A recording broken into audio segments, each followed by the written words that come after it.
So it's early in the morning, just before 6 a.m., and I am out here preparing a brisket. Deb ordered a brisket the other day thinking it would be a little smaller, not realizing that we would get in an 18-pound Packer brisket. So I'm gonna get this thing trimmed up because I think it's gonna take all of 12 plus hours or so on the smoker. Obviously we use a probe, we'll check. We're gonna cook by temperature, not time. So let me get this trimmed up and we'll get it tossed out on the smoker, show you how this works out. So let me put the fat side down and we'll just start trimming some of this. What we really want to do is get some of this really heavy stuff off of here. So if I turn this the other way, you might be able to see it a little better. See this right here? You can feel the difference between soft fat that'll melt out as it cooks and really hard stuff. So I'm going to start with the hard stuff here and just work at cutting this right out of here. Now, as you trim it, you're going to get some of the meat off of there too. It'd be great to not lose any of it, but I think the reality is you'll lose a little bit. But we're also talking this is 18 pounds. By the time I trim the fat off, I'll trim off another 2 or so. So if that 2 turns into 2 1/4, not terribly worried. So let's go ahead and flip this over and get it trimmed a little bit on the fat side. What we want to do is keep this down under 1/4 inch, and we're feeling for the thicker or harder fat.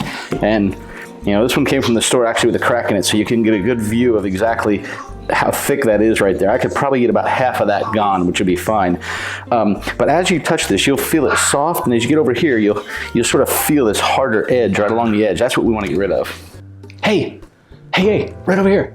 Hey, do me a favor, subscribe to the channel, give the video a like and a thumbs up. Thanks a bunch, man, appreciate it. So take your time with this. Frankly, this is taking a little bit of time. A dull knife isn't helping. I'm gonna get just a little bit more of the fat off of this section and right here, and then I think we're pretty close to start separating. I'll show you how we do this to get burnt ends. You'll notice the grain on this is going this way. To make this a little bit easier to remember on which way we slice it when we're done, I'm also gonna go ahead and just cut this at an angle right here.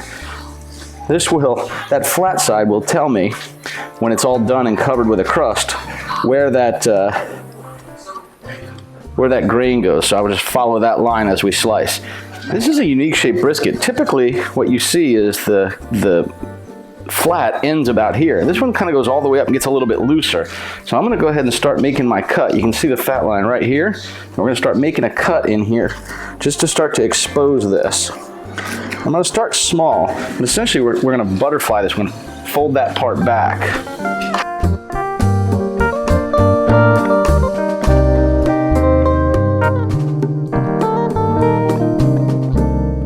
We've got this opened up real nice. We're going to trim some of this fat off here. This is soft fat. This would render out, but we'll trim some of it off, especially right here where it's a little hard and right there where it's a little hard.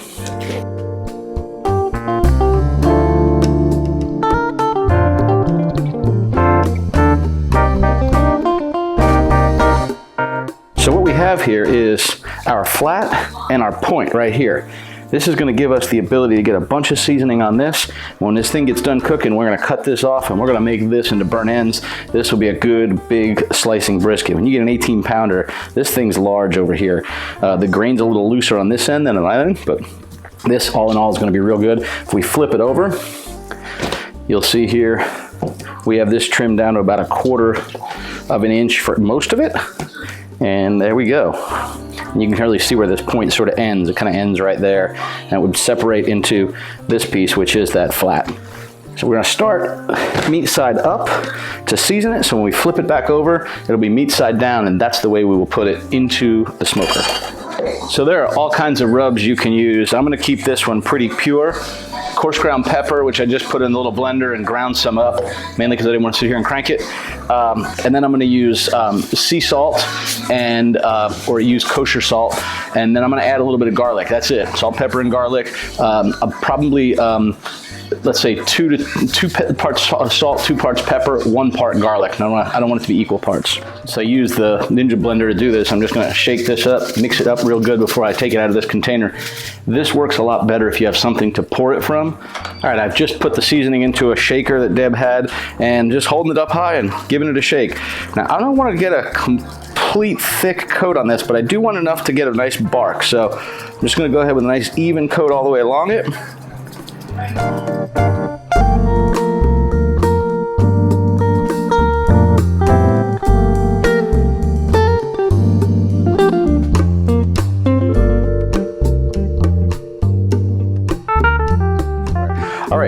So we're just gonna pat this and we let it sit for 5 to 10 minutes. What we wanna do is see this salt starts to extract some of the moisture out, and it kind of looks damp. That tells me that it's ready to go on. Take about 10, 15 minutes. So we'll just let this sit. Just to give you an idea how big this thing is, this is a standard cookie sheet. It doesn't fit on it. That's a good size brisket.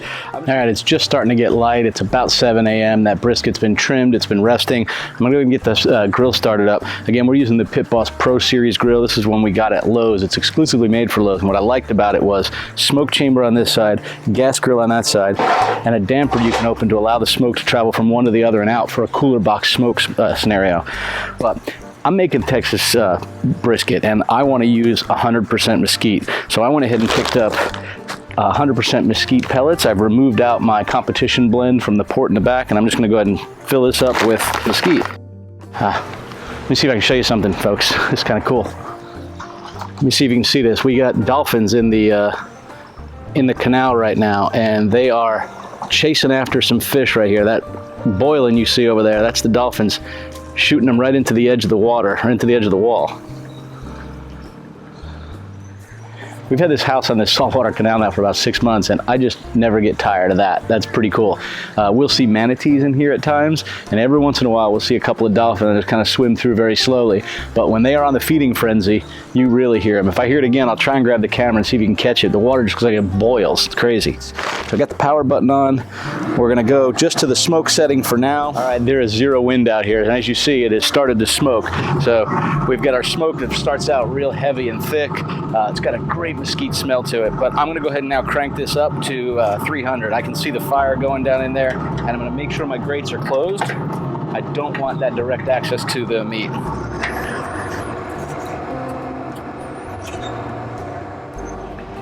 right, we're at 3. So this has been sitting for about 15 minutes, and you can kind of see how it looks a little bit damp. That just means that seasoning is nice and settled in on the top of it. We don't have to rub it into it. We don't have to pat it or anything else. It's just time to go put it out on the smoker.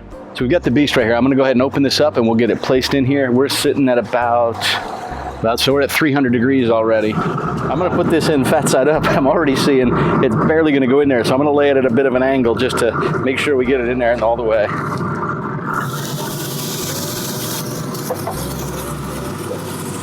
There we go. I'm making sure I'm not touching the sides because I don't want to have a problem where it sticks to the sides of the grill. All right, the brisket's been on for about 3 hours. Let me show you what it looks like. We're gonna just go ahead and spritz it again. I've been doing that about every 45 minutes or so. I also turned the heat down a little bit. We're running around 240 to 250. It's looking pretty good. I'm just gonna go ahead and spritz it a little bit. Want to do that to keep it nice and moist. Have that bark really form on there. Hey, right over here. Hey, do me a favor. Subscribe to the channel. Give the video a like and a thumbs up. Thanks a bunch, man. Appreciate it. That's looking pretty good. I will come back and check that in a little while longer. Actually, you know what? I'm going to put a meat probe in it right now just so I can check for that internal temperature and see if it gets to what they call the stall. When it gets to about 140 degrees, it sort of stalls out and maintains that temperature for a while until it gets up to 165, and then it'll start heating up again. But it has this stall period where essentially it's cooked to the point where it now needs to get to a temperature to evaporate out all the moisture, and as that moisture begins to evaporate out, it cools the meat, and the temperature rise kind of goes up and up and up to that 140, then it gradually goes up again, and then once it's sort of dried out a little bit more at 165, it starts to go back up again. I think I'm going to stick a temperature probe kind of right down here in the flat just to kind of see what we're running here. We'll go ahead and put the temperature probe right in here. We'll see what the center of that meat's running right now. That's actually surprising. It's already at 160. Huh. I just checked and my internal temperature is running about 165 to 170. So I'm gonna take this out, I'm gonna wrap it up. I don't actually have butcher paper, so I'm gonna use foil, and we're gonna lower this temperature a little bit and let this go for several more hours after that just to get tender.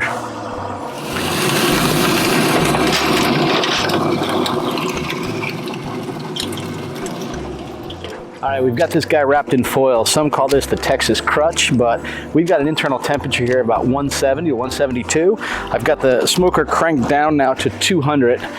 It's actually sitting at 210 right now, so it'll continue to go down, but we'll let this now sit and smoke until it gets to an internal temperature of about let's say 200 to 205. I'm gonna run this right into the flat end, just so I can monitor it while it's cooking.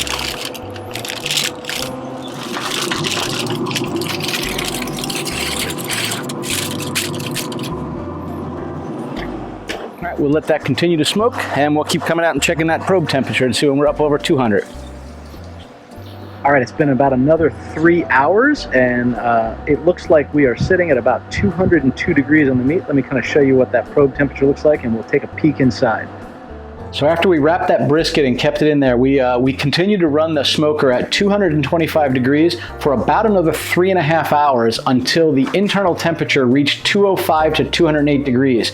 Probably went about 5 degrees too high. You typically want to take it out around 202 to 203, but it's not that critical by a couple degrees. I've now had it sitting. When you take it off the grill, you want to put it in usually a cooler, just an empty cooler, not with ice on it or anything, just to let it settle. And you want to sit at least for an hour. And the purpose of that is all those juices that we're trying to push back out of the meat, you want those to settle back in again. So we've had it sitting there. I'm going to go ahead and grab the brisket. We'll open it up right here and we'll show you what it looks like.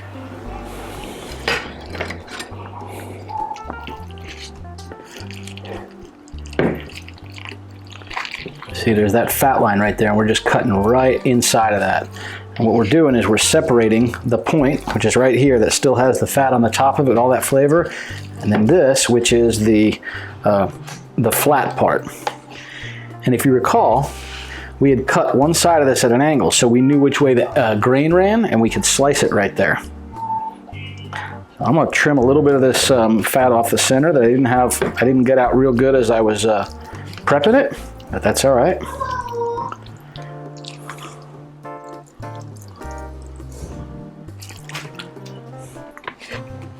So we just want to cut this across the grain, and thickness is up to you. A lot of people say cut it about as thick as a pencil, so maybe a 1/4 inch or so.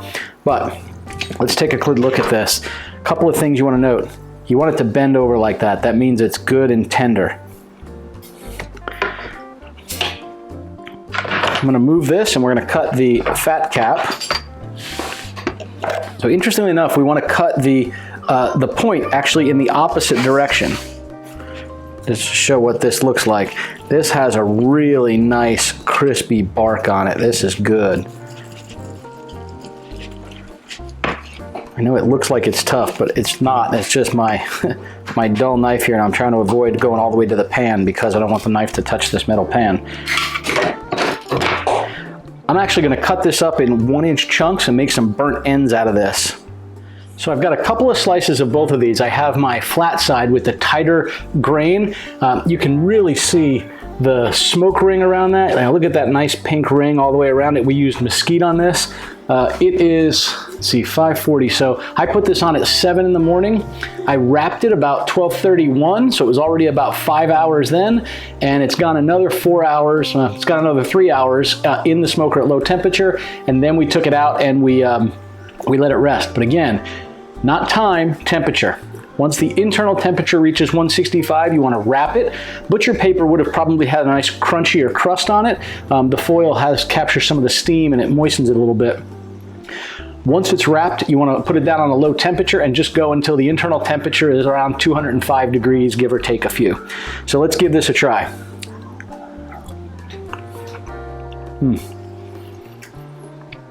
That's nice flavor. Real good flavor. You notice much tighter grain on that end of the brisket. It gets looser on this end, right? So if I were to pick up this piece, you can see how the chunks of meat are a wider grain, and that bark is soft, and that's because I wrapped it in foil instead of paper, but it still tastes really good.